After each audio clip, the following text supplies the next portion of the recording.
Welcome to the Hoja on Architecture podcast. Teaching the Designer. Chapter 6, The Academy. In the previous chapter, we explored how books transformed the transmission of architectural knowledge. Written texts allowed ideas to move beyond workshops, construction sites, and individual teachers, creating intellectual traditions that could survive across generations. Architecture increasingly became something that could be studied as well as practiced. Yet as knowledge accumulated, another question emerged.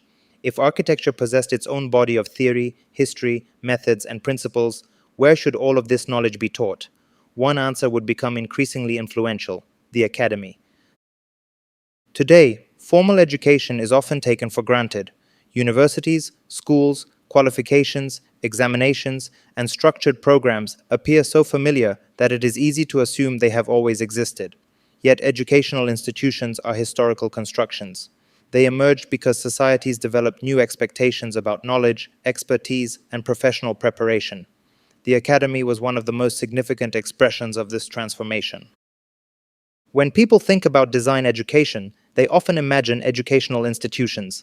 Classrooms, studios, lectures, assessments, and diplomas seem inseparable from learning. Within this framework, the academy appears as the natural home of education. Yet for much of history, knowledge circulated through workshops, apprenticeships, families, religious institutions, and professional communities rather than through dedicated schools. The rise of academies represented a shift from learning as participation to learning as organization. Knowledge increasingly became structured into subjects, sequences, and programs of study. Education was no longer simply something acquired through experience. It became something planned, coordinated, and administered. This development was connected to broader cultural changes. During the Renaissance and the centuries that followed, European societies witnessed growing interest in science, classification, documentation, and systematic inquiry. Knowledge was increasingly organized into disciplines. As architecture developed a larger body of theoretical and historical literature, many educators began to believe that professional expertise required more than apprenticeship alone. Workshops remained valuable, but they could not easily provide comprehensive instruction in subjects such as geometry, history, representation, mathematics, theory, and aesthetics. The academy emerged partly in response to this limitation. It offered a setting where different forms of knowledge could be brought together within a single educational framework. One of the most influential developments occurred in 17th century France with the establishment of institutions that would eventually contribute to the tradition of the École des Beaux-Arts. Although architectural education would continue to evolve for centuries, these academies helped establish a model that would shape design education throughout much of the world. Architecture increasingly became associated with formal study, intellectual refinement, and structured training. This transformation had important consequences for how designers learned. In workshop environments, learning was often tied directly to production.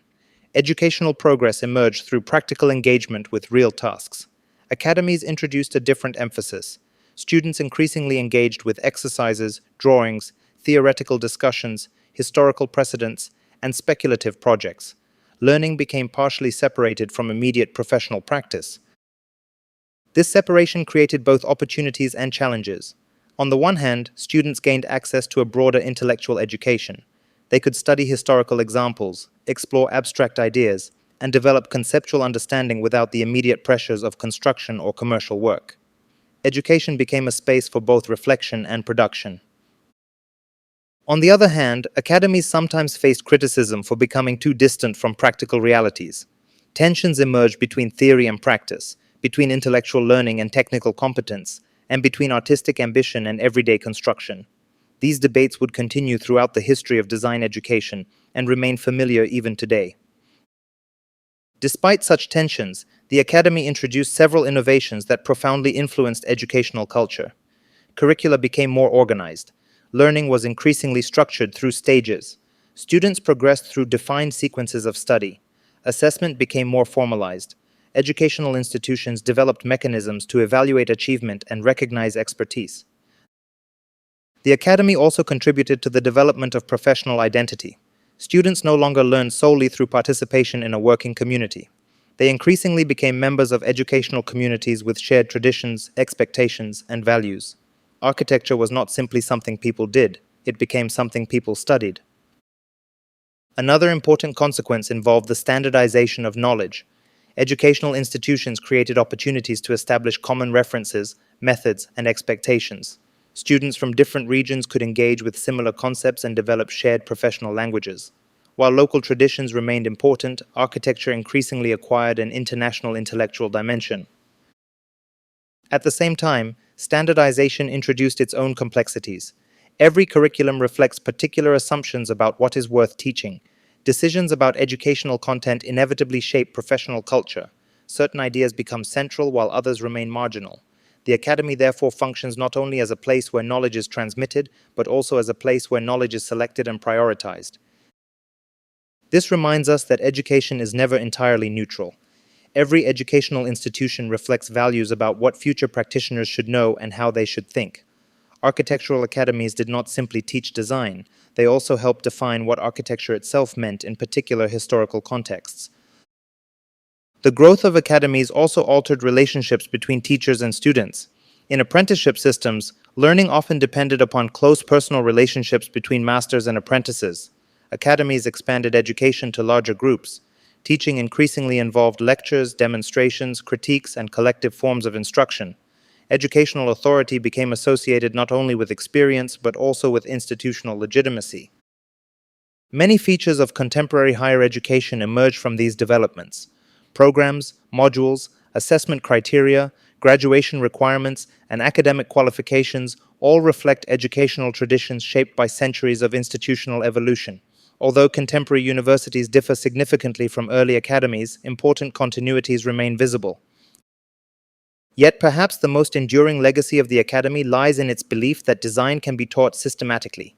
This idea may seem obvious today, but it represented a significant historical transformation. Architecture was no longer viewed solely as a craft acquired through experience. It became a discipline capable of organized study, critical reflection, and intellectual development. Understanding the academy, therefore, changes how we understand design education. Educational history is not simply a story of buildings, institutions, or administrative systems.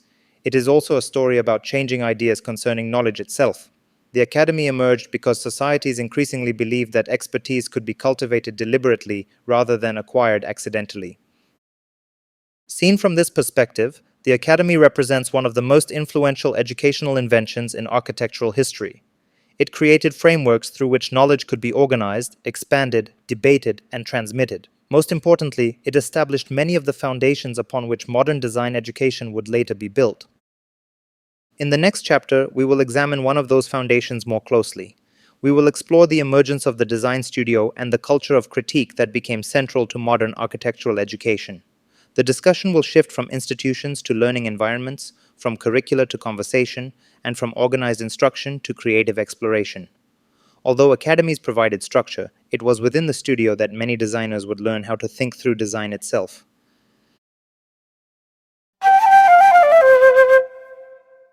This concludes Chapter 6 of Teaching the Designer, the Academy. Thanks for listening. See you in the next episode.